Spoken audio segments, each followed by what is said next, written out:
làm gì đấy? Đi chỗ khác. Đi chỗ khác ở ngay. Đi ra khỏi nhà anh ấy. Được rồi. Từ giờ Anh dám đuổi em đi à? Em về nhà em mách bố. có dọn thì về mách đi. Từ giờ đừng có về nhà anh nữa.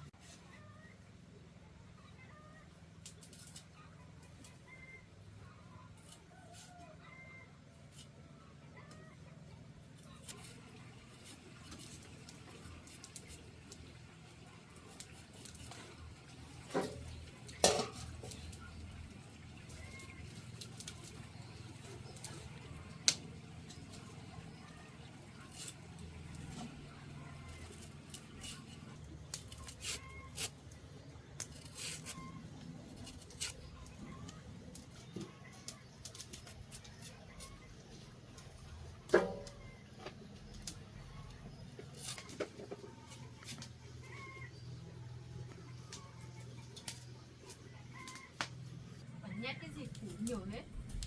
Có cháy được đâu mà.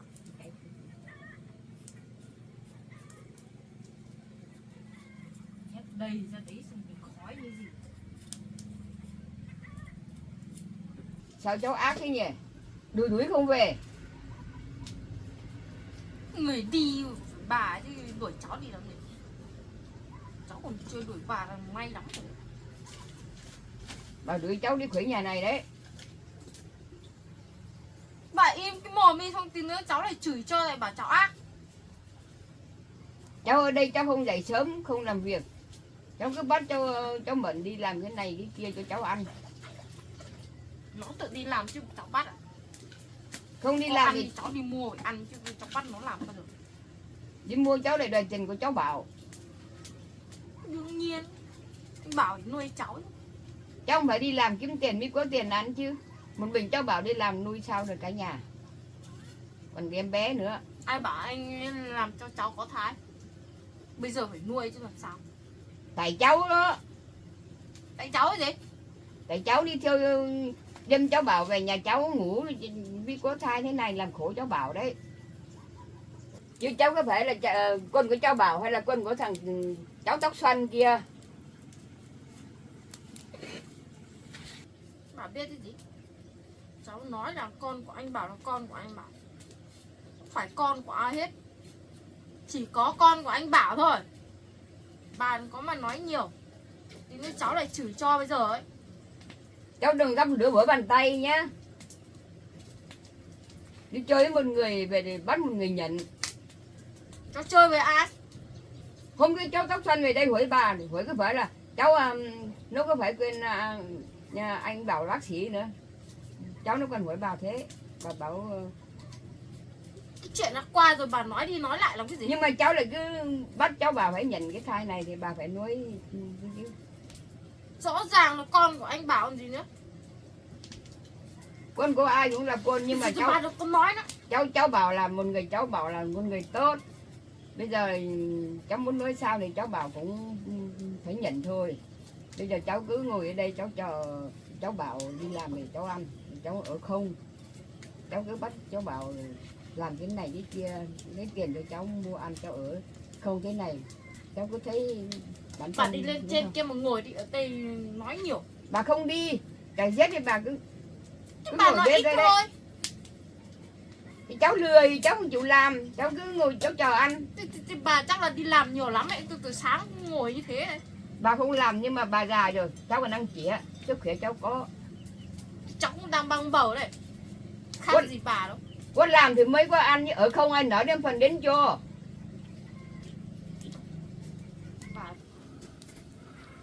Bà đừng có mà nói nhiều.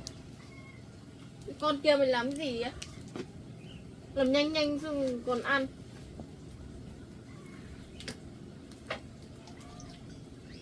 Cháu là người có học thức mà cháu không khôn tí nào đâu. Nói chuyện với bà nhiều. Nói chuyện đầu đầu. Nói cháu tức lên cháu chửi cho. Con kia mày làm cái gì làm nhanh nhanh để tao còn ăn à? Mày làm chuối khô á? Có biết làm không đấy?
đi kiếm tiền ở nhà nấu ăn nhỉ.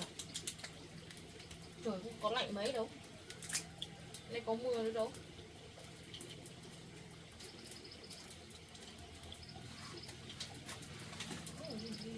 Thuốc su hào đi bán, đi lên rừng kia mà kiếm tiền mà đi bán đi kiếm đồ đi bán đi.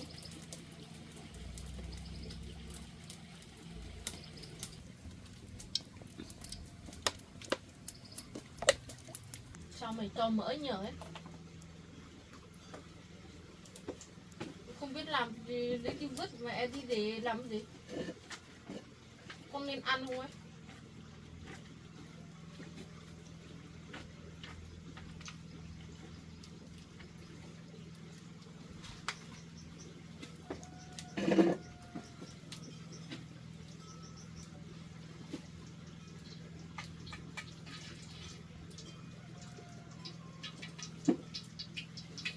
Không phải ai làm cái này bây giờ, mình làm cái này có nên ăn không ấy.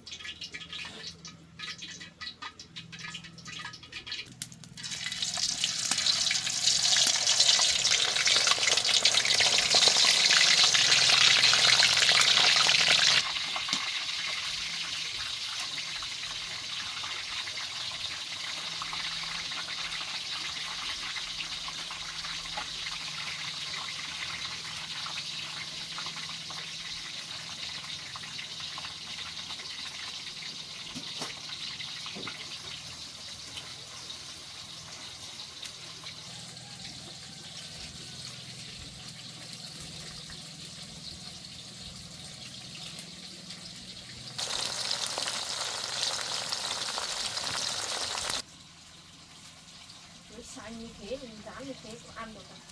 Hoặc là chát như gì cũng ăn được. Người ta làm chuối chín này làm chuối xanh rồi.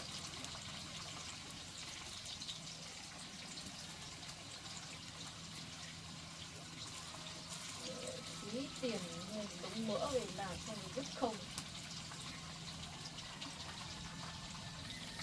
Cháu chỉ biết ăn có biết làm đâu mà. Cái này có ăn với ngủ, có biết cái gì. Được ăn là tốt lắm rồi.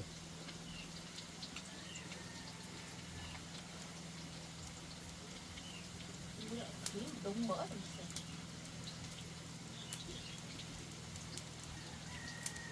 Nên không nên. Tiền này là của chồng bạn đi kiếm về thôi.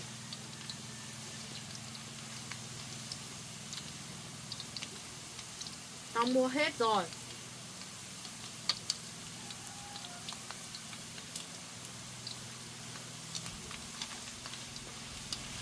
Mày có muốn đuổi tao đi á?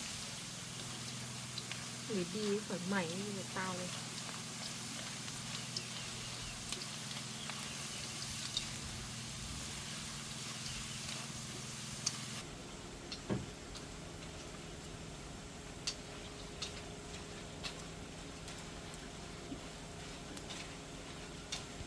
Cái chuyện mày đuổi tao ra ngoài tao còn chưa tính sổ nữa nhé. Bảo về tao nói cho anh Bảo biết luôn.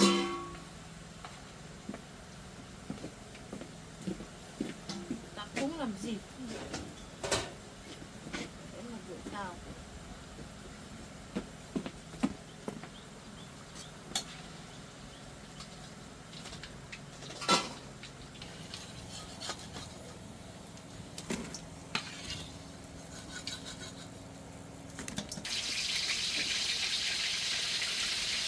Sâu gừng nhẹ nhẹ thôi, tính là bận bắn hết vào mặt tao.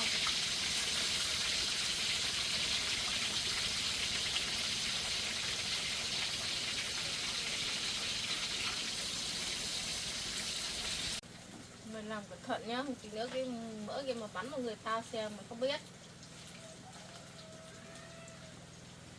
Nhìn như cái gì?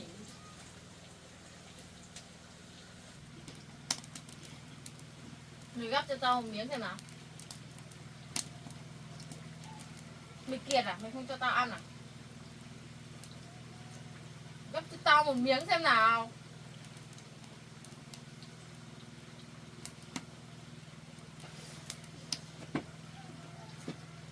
Mày không biết thổi à? Ui gì mà ngu đấy.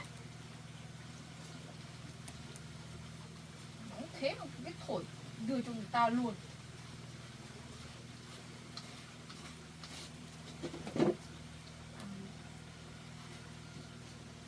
Nấu như thế cháu đòi ăn cái gì? Chín chưa chín nữa. Cháu ở không cháu cứ đòi ăn, cháu cứ Cháu bảo nó gắp cho cháu thổi nguội cho cháu ăn xem có ngon không thôi chứ. cháu không biết đường thổi à? Gắp cho cháu không biết là ăn, cháu không biết đường thổi à? Cháu còn trẻ con lắm à? Cháu là người già rồi còn.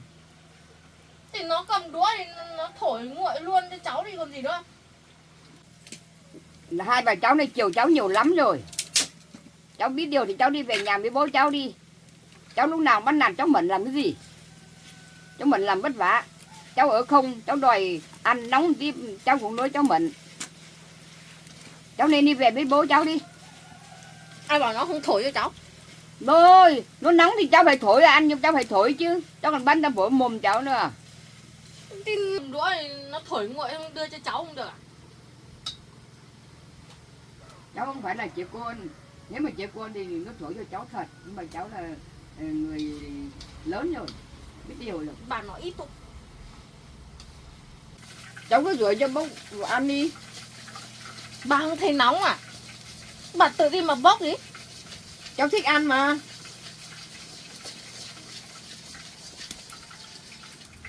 Ghét.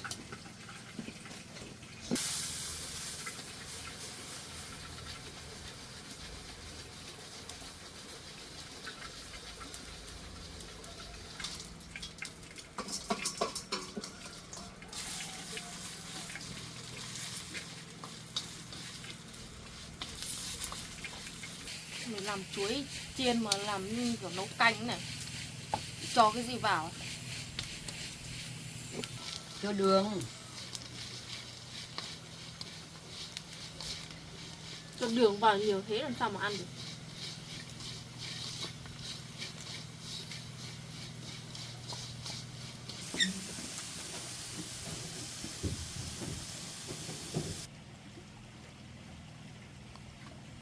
Ngon nhỉ? Nhìn bẩn bẩn thấy ngon đấy nhỉ?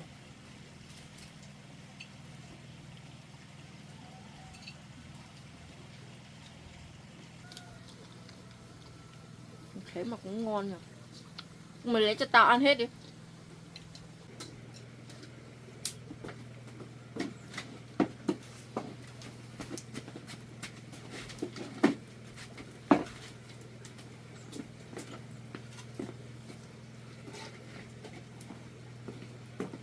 Mày lườm mày. Mày kiệt mày không cho tao ăn á. Mày không nhìn tao sao tao biết mày biết tao nhìn mày?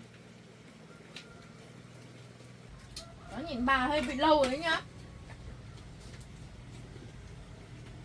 Cháu bảo không ngon sao cháu Mận làm xong cháu lại ăn.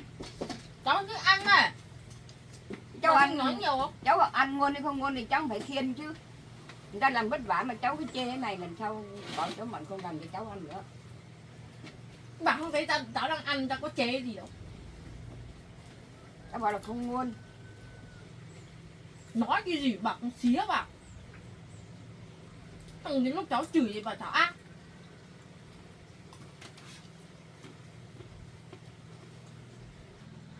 Có những cái con này xem nào. Cầm thì đỡ phải nói nhiều. Đỡ phải bực mình.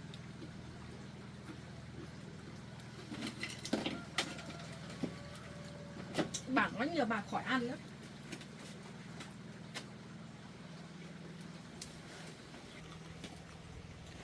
Chịu thôi cháu ạ.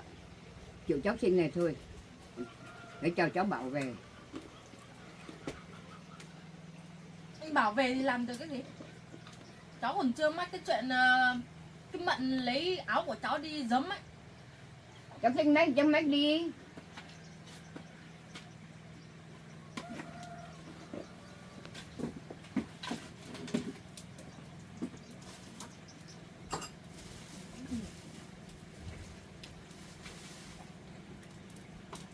Mà chưa bao giờ mà gặp người ương bướng cho cháu sinh. Bây giờ bà nhìn thấy ở đây. Tại bà mà ra đây. Tại cháu không nên bà mới nói thế thôi. Bà cứ im im thì ai nói gì. Cái gì bà cái gì cháu cũng tranh ăn. cháu không muốn cho ai ăn một tí nào. Tại bà nói nhiều đấy. Lấy bà ngồi đây ăn xem cháu lấy về à? Cháu như thế này cháu không lấy được chồng. Cháu đang mang thai con của anh bảo còn lấy ai nữa? Lấy anh bảo còn lấy ai nữa?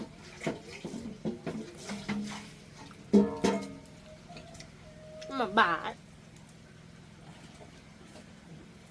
giả này chồng không thấy có đâu.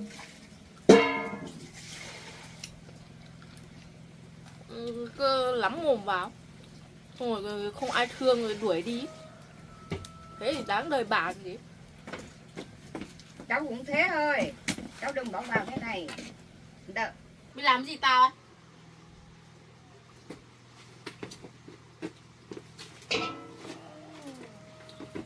Mình muốn đánh nhau à?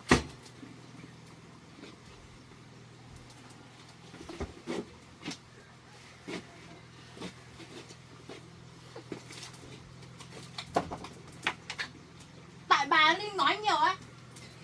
Tại cháu đấy. Tao nói gì cái gì kệ tao.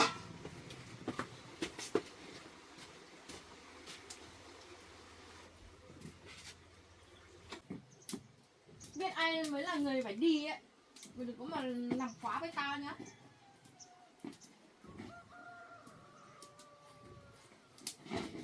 Đi ra đi. Tại sao cháu này đuổi cháu mình? Cháu mình không đuổi cháu là may đấy. Cháu có đuổi đâu. Tự nó đuổi cháu chứ. Cháu ở đây cháu làm quá đáng có cháu mình tức thôi. Tại bà ấy. Bà không làm gì cho cháu đâu. Cháu cái gì cháu cũng làm Tại bà lắm mồm ấy. Bà lắm mồm làm. Cháu làm sai bà mới nói thôi. Cháu không làm sai rồi bà mới nói đâu.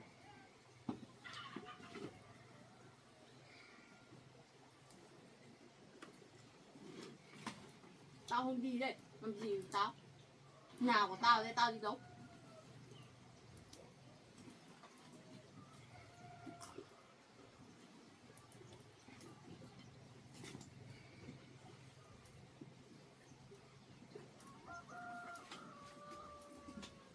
Từ sáng tao nhịn mày lâu lắm rồi nhá.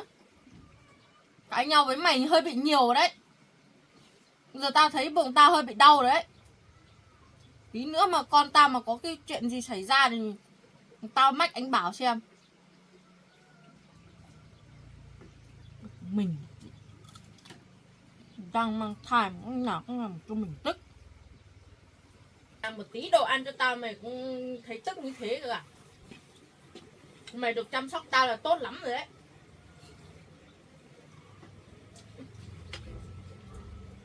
Mày được chăm con của anh Bảo là phúc phận của mày như thế.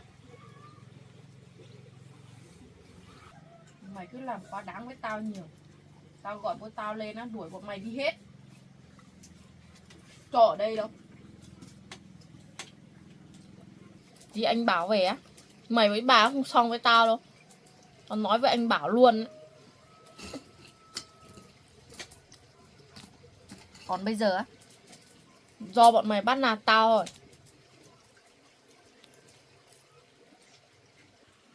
Cháu cứ chờ xem. Tí nữa cháu Bảo về xem cháu Bảo xử trí cái làm cho cháu. Cháu sợ gì? Có camera đấy. Chắc là anh Bảo nhìn thấy rồi chứ. Do bà với Mận bắt nạt cháu, cháu bắt nạt gì bà?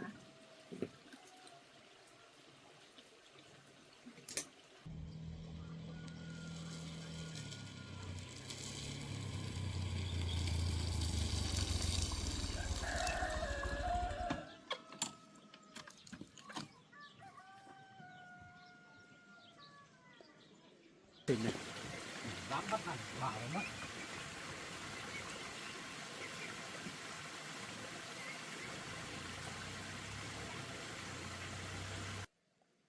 Đấy, ăn đi. Sáng cứ đòi cứ làm như là Gì? Em làm gì vợ anh với bà đấy hả? anh đi làm gì à? Anh có làm gì đâu. Chị em ném cái này cho em.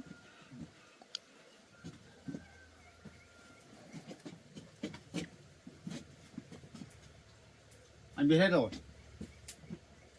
Em làm gì đấy? Con làm gì đâu? Cháu ạ, hôm nay cháu đi làm đấy, cháu xin ở nhà vứt hết quần áo của bà với của cháu Mận đi rồi. Cháu xin thì còn nói những cái này cái kia nữa, bắt nạt cháu Mận nhiều đấy. Tất cả những gì cái Sinh làm từ sáng giờ cháu nhìn thấy hết rồi. Cháu bức xúc lắm ấy. Chị vứt áo của em trước chứ. Nó còn cãi à? Cái chẳng phải à? Em có nói gì đâu, chị ấy ném quần áo của em vứt đi xong đuổi em đi.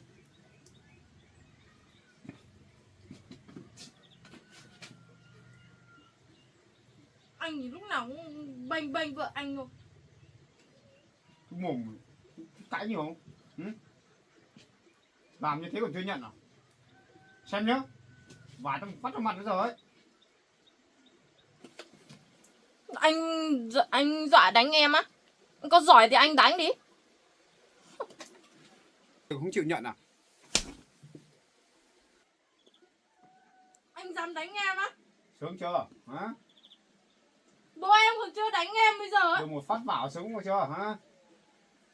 Em làm cái gì mà em dám cầm quần áo của vợ anh ra rồi em đuổi vợ anh đi hả? Tại chị ấy trước chứ. Em có quyền gì ở đây? Hả? Sáng sớm ra là luộc mấy quả ngô chia cho bà ăn không cho. Xong rồi em làm quá với bà đấy, em thấy bà là người lớn tuổi nhất trong nhà hả? Một cái tát này là còn chưa đủ đấy. Còn biết khóc cơ à? Hả? Cho thêm vài cái tát nữa đấy. Không phải đùa đâu. Anh thử đi. Đừng mà vớ vẩn với anh nhá. Tí nữa em gọi bố em lên đây bây giờ ấy. Đừng có mở mồm ra là bố. Suốt ngày bố. Thế anh làm quá đáng với em còn gì. Suốt ngày gọi bố. Từ sáng đến giờ cháu cứ làm cho bà với cháu Mận đấy, bây giờ cháu bảo mới làm cho cháu cái này đấy. Bà cứ thích nói nhiều ạ. Không sợ đâu. Anh muốn cho mấy cái tát vào đấy. Vào vớ vẩn. Anh dám đánh em á? Làm gì đấy hả? Anh tưởng em dễ bắt Anh nạt nói mà à? em có cần cãi được à? Hả? Từ sáng giờ em làm cái gì hả? Làm gì đấy? Tại anh ạ. Em ác như thế này tốt nhất em đi về chỗ khác ở đi. Đi về với bố ở đi. Nhà anh như ở Tại trên gia chợ đâu, đình thích ở đi anh ở. làm em như thế. Có thích cãi không? Hả? Cãi Từ cái sáng gì? giờ em làm cái gì? Hả? Có làm gì đâu. Em nói một tí xong bà lúc nào cũng Bà ơi, mồm om om. Từ sáng giờ cái cãi Sinh em. nó làm những gì? Có phải giống như Từ sáng nay gia đình Sinh là cứ vẫn nạt bà với cháu Mận thôi. Cháu bắt nạt bà cái gì? Bà nói xem nào. Bây giờ có cháu muốn anh cho xem từng đoạn video không hả? Đấy là bà với Em chị còn ấy ra làm trước. em còn gọi cái camera bảo là tại vợ anh làm trước. Tại ai? Còn Hả? gì nữa? Vứt quần áo của em đi không phải? Em làm cái gì với bà từ sáng giờ? Hả? Chả làm cái gì cả. Suốt ngày là quát nạt người khác xong là sai vợ anh rồi là bà nhắc nhở mấy câu em cứ cãi xong là nói bà. Bà lớn tuổi đấy em còn nói bảo bà già. Mình còn trẻ mới nói thế à? Tại bà không im mồm ấy, lúc nào cũng cãi em. Em làm thế đúng không? Hả? Muốn cho một tát nữa không? Anh giỏi thì anh làm đi. Cái đứa này. Đứa này đi chỗ khác. Đi chỗ khác ở ngay. Đi ra khỏi nhà anh ấy. Đi. Đi chỗ khác ở đi. Sao em phải đi? Không cho ở đây nữa. Đi vậy. Cái đứa này. Em lên trên nhà nhặt quần áo đuổi nó đi luôn. Không cho ở đây nữa. Đi chỗ khác ở đi. Đi về bố. Đi về. Không nói nhiều. Đi về. Được rồi. Từ giờ thì Anh đừng dám quay đuổi lại em nữa. đi à? Em về nhà em mách bố. Có dọa thì về mách đi. Từ giờ đừng có mà về nhà anh nữa. Phải cũng vẫn. Tao cấm con kia đừng có ném quần áo của tao đi nhá. Cút đi về bố đi. Suốt ngày bắt nạt bà với vợ anh thôi. Xéo đi cho khác đi.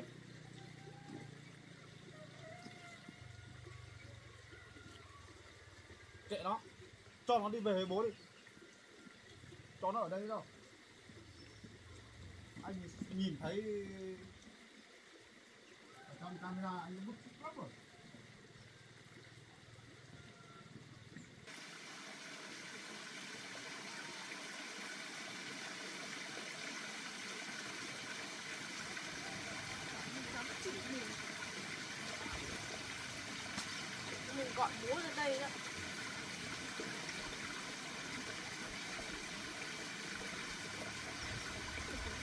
nói gì.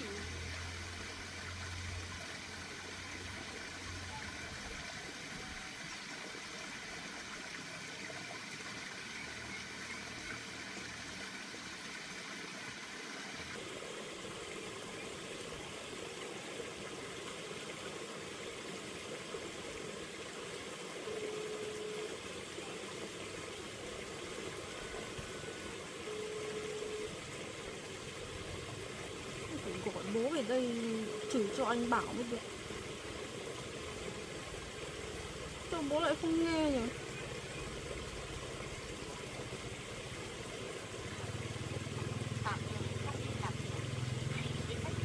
Sao bố làm cái gì mà không nghe nhỉ?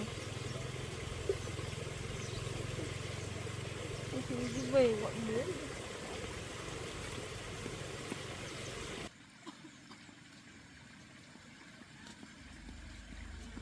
Bác sẽ ôm đi về nhà đấy. Cái Sinh nó có làm gì cho em không? Có làm quá không đấy? Cái Sinh nó ở nhà cháu đi làm là cháu nó cứ bắt nạt bà mới mệnh thôi. Cái lúc ở nhà thì anh biết rồi. Còn có một đoạn là anh thấy em với nó đi ra ngoài làm gì? Cắt rau đi bán á? Không cho cháu mệnh đi cắt rau bán. Thế có cả bà cũng đi ra ngoài đấy. Vâng. Thế nghe nói cháu không nghe được. Vâng. Tranh nhau cái gì, rau xanh hả cái gì đấy? Cháu mình đi cắt su hào về bán thì nó không cho cháu mình cắt su hào mà để cho nó ăn. Nó bảo là cháu bảo là để su hào rồi cháu cho sinh ăn để bồi dưỡng thai. Trời ơi, nghe hay thế. Cháu nói bảo để cái rau xanh lên cho nó ăn lúc nào? Nó bảo cháu mình đấy không cho cháu mình bán đâu. Với bà mới bảo là rau này là rau của cháu mình khắc trồng, bây giờ lớn rồi của su hào to thì cháu mình cắt đi để bán lấy tiền mua sữa cho cháu bé ăn, cháu bé đi học. Thế nó dành cháu mình không cho cháu mình đem đi. Thế em mang đi bán chưa? Tiền đâu? Hay là bị nó cướp nốt rồi? Cướp hết à?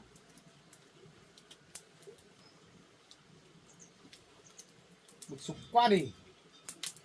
Anh về đến là anh thấy là anh muốn cho vài cái tát luôn cơ.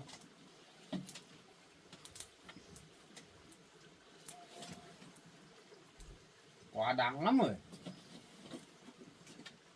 Thế cái này là cái gì đây? Sáng nay là trời mưa, cháu mình bảo là không đi làm được thì cháu mình làm một ít chuối chiên. Cái Sinh chê là không ngon nhưng mà cháu mình làm xong thì nó cũng ăn hết. Cháu vừa về thấy rơi cái đĩa ra, tưởng cái gì. Thế là vợ cháu làm được ít đồ ăn vặt này là cái Sinh nó dành ăn hết à? Vâng. Cháu Sinh này là ác lắm cháu ạ. Nó nói một câu nào, bà nói một câu nào nó cũng cãi được hết. Nó không chịu thua một câu.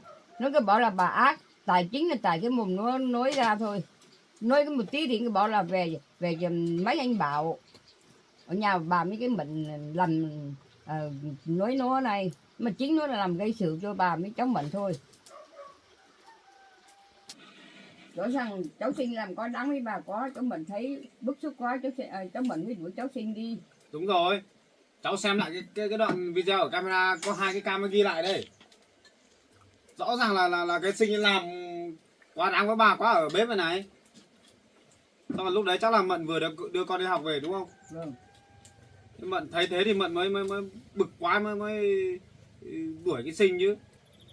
Cháu mà ở nhà cháu đuổi luôn từ sáng ấy. Làm cái gì mà cả người lớn cũng không tôn trọng thế nào. Làm đến mức độ đấy. Đây, cháu nhìn thấy rồi, chẳng qua là cháu chưa về được. Mãi hết giờ làm cháu mới tranh thủ chạy về. Về là cháu đuổi đi luôn đấy. Bây giờ mình đuổi nó đi ấy, kiểu gì nó về nó cũng xem mách bố nó.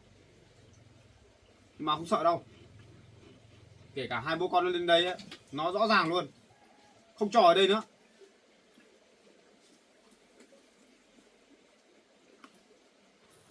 Tốt nhất là không có cháu Sinh ở đây nữa. Cháu Sinh còn bắt nạt cái em bé nữa. Bây giờ chắc không cho nó ở đây nữa. Vâng. Chuyện gì thì chuyện thôi. Cho nó về ở với bố nó đi, ở đâu được ở. Bây giờ con em bé còn nhỏ này mà suốt ngày đi tranh giành đồ ăn với em bé. Xong rồi là những lúc cháu hồi nhà ấy, toàn nói nhau với bà với Mận. Xong rồi trẻ con nó nhìn thấy sau này nó bắt chước ấy. Tốt nhất là không cho những cái thành phần đấy ở trong nhà mình đâu. Ảnh hưởng đến trẻ con. Trẻ nhỏ bây giờ nó đang phát triển nữa. Đuổi thẳng cổ đi.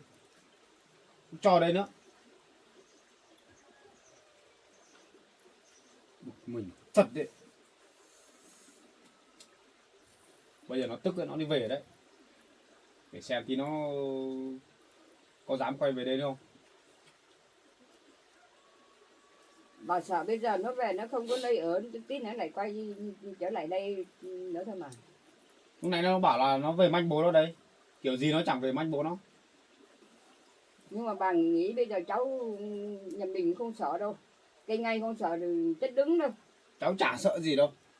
Làm như thế ai mà chịu được. Đã cho ở đây rồi còn làm như thế nữa. Coi người khác không ra gì. Đây là vợ cháu cơ mà. Vì bố của sinh là quá chiều sinh đi, đòi cái gì được cái lấy. Cho nên là bây giờ nó đâm ra hư. Nó về đây nó ở cũng thế, đòi ăn cái này ăn cái kia. Bà cũng bảo rồi bây giờ về đây ở thì gia đình có cái gì ăn cái lấy, xong thì mới phụ thuộc cho gia đình. Lúc nào cũng bảo là cháu đang có thai với cháu Bảo, với anh Bảo thì phải bồi dưỡng cho nó cái này, mua thịt mua gà phải quay cho nó ăn, nó làm đủ cách này cách khác, nó không xem ai cho cái gì nữa. Cái kiểu người làm quá đáng này ấy, bố nó mới thương thôi. Gặp phải cháu á, cho ra chuồng heo chuồng bò cái mà ngủ. Người ương bướng này ai mà nhìn được. Chỉ có hai bố con nó mới hiểu nhau thôi. Con cái thì hư, bố thì chiều. Nợ đống tiền đây, thế mà nghe tin cái chả thấy bất ngờ gì. Còn bảo là đi hộ trả cho con gái nữa, chả biết nói nữa. Chịu luôn đấy. Thế dân gian nó có câu là con hư vì mẹ, cháu hư vì bà, nhưng mà đây là cháu hư là vì bố.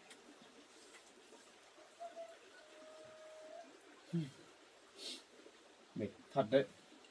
Thôi em nấu cơm chưa? Chuẩn bị cơm nước đi, đói lắm rồi. Anh cũng hết giờ làm, anh về luôn. Không kịp mua thức ăn thì về. Bức xúc quá đi. Cứ lâu lâu điện thoại lại báo hình ảnh về. Mở ra xem lại thấy cái Sinh lại ầm ầm với em với bà. Này mà em bé ở nhà nữa thì làm nào? Con bây giờ còn đi học cả ngày nữa. Giờ mưa phùn đấy chứ.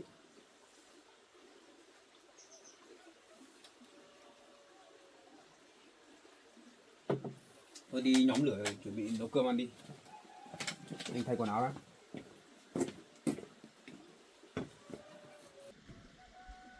Thay quần áo của em bé mà. Ủa Mận mà sao lại vứt lung tung này?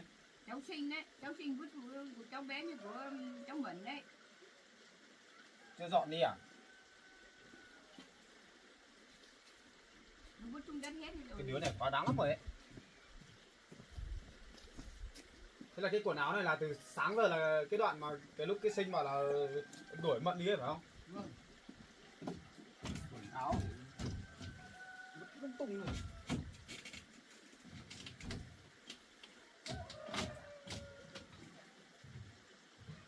Cái đứa này bây giờ không cho nó ở đây nữa.